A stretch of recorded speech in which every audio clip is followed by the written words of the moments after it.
எசையா தீர்க்கதரிசியின் புத்தகம் 43வது அதிகாரம் அதனுடைய 19வது வார்த்தையிலே இப்படி வாசிக்கிறோம். இதோ நான் புதிய காரியத்தை செய்கிறேன், இப்பொழுதே அது தோன்றும், நீங்கள் அதை அறியீர்களா? நான் வனாந்தரத்திலே வழியையும் அவாந்தர வெளியிலே ஆறுகளை உண்டாக்குவேன் என்று சொல்லுகிறார். அருமையான தேவனுடைய பிள்ளைகளை, இங்கே தேவன் சொல்கிறார், நான் வனாந்தரத்திலே வழிகளையும் அவாந்தர வெளியிலே ஆறுகளை உண்டாக்குவேன் என்று சொல்லி. நமக்கு தெரியும், வனாந்தர வழியாக நமக்கு ஒருபோதும் பாதைகளை கண்டுபிடிக்க முடியாது. எங்கே கூட எல்லாமோ வனாந்தரங்கள் அப்படியே புல் கிடக்கும். ஆனால் ஒரு பாதை, ஒரு இடத்திற்கு போக வேண்டிய பாதை இன்ன வழிதான் என்று சொல்லி நமக்கு காண முடியாது. ஏன்னு சொன்னால் அதில் மனித நடமாட்டங்களும் குறைவாக இருக்கும். அதே மாதிரி தான் நம்முடைய வாழ்க்கையில் சில நேரங்களில் நமக்கு வருகிற அந்த வனாந்தர வாழ்க்கை, கஷ்டப்பாடான வாழ்க்கையில், அதே மாதிரி தான் கடன் என்ற வனாந்தரம் வாழ்க்கையில் நமக்கு வருகிற அந்த பிரச்சனைகள் எல்லாவற்றிலும் ஒரு வழியை, நமக்கு ஒரு போக்கு வழி உண்டா என்று பார்த்தால் நம்மளால் அதை கண்டுபிடிக்கவே முடியாது. அதே போல தான் இங்கே சொல்லுகிறது, அவாந்தர வெளியிலே ஆறுகளை உண்டாக்குவேன் என்று சொல்லி. அவாந்தர வெளி என்று சொல்லும் பொழுது ஒரு பூமி வறண்டிருக்கிறதை காணும் பொழுது அங்கே நீரம்சம் இல்லை, அல்லது நீர் சாலைகள் இல்லை என்று நமக்கு புரிய வருகிறது. அந்த வறண்டு போன பூமியை காணும் பொழுதே தெரியும். அதே மாதிரி தான் நம்முடைய வறண்டு போன வாழ்க்கையில் நமக்கு தெரியும், நீரூற்றுகளாக ஒரு சிறிய வருமானம் கூட இல்லாமல் இருக்கிறது. அவனால் நம்முடைய அதே போல் ஆண்டவர் சொல்லுகிறார், அதே மாதிரி இருக்கிற நம்முடைய வனாந்தர வாழ்க்கையில் அவர் என்ன செய்வார் சொன்னால், வழிகளை உண்டு பண்ணுவேன் என்று சொல்லுகிறார். அவர் நீரூற்றுகளை வர பண்ணுவேன் என்று சொல்லுகிறார். அருமையான தேவனுடைய பிள்ளைகளை, நீங்கள் நித்தமும் அழுது கொண்டிருக்கிறீர்களா?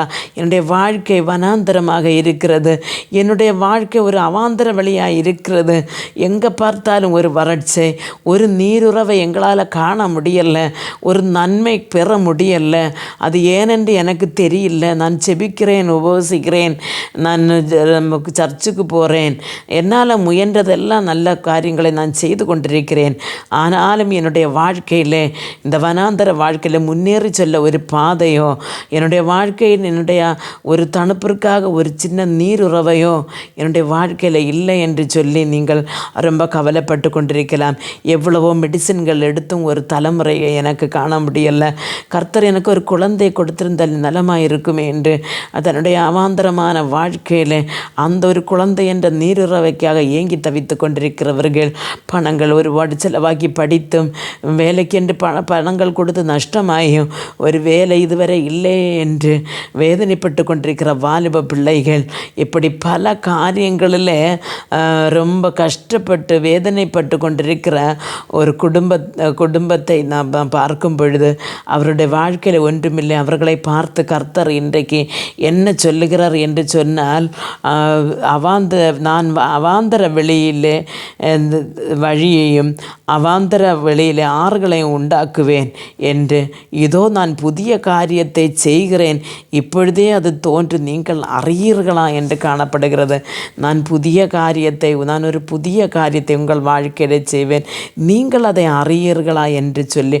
அருமையான தேவனுடைய பிள்ளையை, நம்முடைய வாழ்க்கையில் ஒரு புதிய காரியம் நடக்க வேண்டும், ஒரு புதிய செயல் நடக்க வேண்டும், ஒரு புதிய வேலை கிடைக்கணும், ஒரு புதிய இடம் வாங்கணும், ஒரு புதிய வீடு வைக்கணும், ஒரு புதிய கார் வாங்கணும், அதே மாதிரி ஒரு புதிய தலைமுறை, எப்படின்னு ஒரு குழந்தை எங்களுக்கு வேண்டும், எங்களுக்கு ஒரு புதிய குடும்பம் வேண்டும் ஒரு திருமணத்துக்காக, அப்படி என்று சொல்லி நாம் ஏங்கி தவித்து கொண்டிருக்கிற நம்மோடு கர்த்தர் என்ன சொல்கிறார் என்று சொன்னால், இதோ நான் ஒரு புதிய காரியத்தை செய்கிறேன், இப்பொழுதே அது தோன்றும், நீங்கள் அதை அறியீர்களா என்று. இந்த நாளில் விசுவசிக்கிற உங்களுடைய வாழ்க்கையில் கர்த்தர் ஒரு புதிய துவக்கத்தை தர நானும் ஜெபிக்கிறேன். ஜெபிப்போம்.